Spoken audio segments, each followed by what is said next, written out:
হজরত শাহজালাল আন্তর্জাতিক বিমানবন্দরের মূল্যবান অ্যাপ্রন এলাকায় প্রায় ১ দশক ধরে পড়ে থাকা ১২টি পরিত্যক্ত উড়োজাহাজ ভাঙাড়ি হিসেবে বিক্রি করতে চায় বাংলাদেশ বেসামরিক বিমান চলাচল কর্তৃপক্ষ বেবিচক। আন্তর্জাতিক মান অনুযায়ী ভিত্তিমূল্য নির্ধারণে ব্যয় বেশি হওয়ায় মূল্য নির্ধারণ ছাড়াই আন্তর্জাতিক উন্মুক্ত দরপত্রের মাধ্যমে নিলামের অনুমোদন চেয়ে বেসামরিক বিমান পরিবহন ও পর্যটন মন্ত্রণালয়ে প্রস্তাব পাঠানো হয়েছে। বেবিচক সূত্র জানায়, সংস্থাটির chairman air vice marshal Mohammad Mostafa Mahmud Siddique গেল ১৬ জুলাই এ সংক্রান্ত প্রস্তাব মন্ত্রণালয়ে পাঠান। অনুমোদন মিললে আন্তর্জাতিক উন্মুক্ত দরপত্র আহ্বান করা হবে।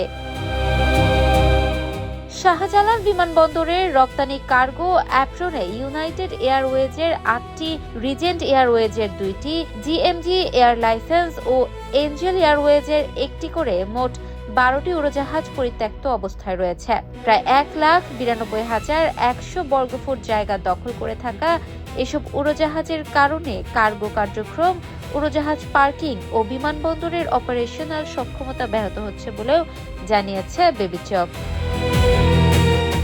উড়োজাহাজগুলোর উড্ডয়নযোগ্যতার সনদের মেয়াদ শেষ হওয়ার পর নিবন্ধন বাতিল করা হয়। সংশ্লিষ্ট এয়ারলাইন্সগুলোকে একাধিকবার সরিয়ে নিতে বলা হলেও তারা তা করেনি। পরে দীর্ঘ আইনি প্রক্রিয়া শেষে ২০২৪ সালের ২৬শে মে উড়োজাহাজগুলো বাজেয়াপ্ত করে বেবিচক। Desk report, Campus Times.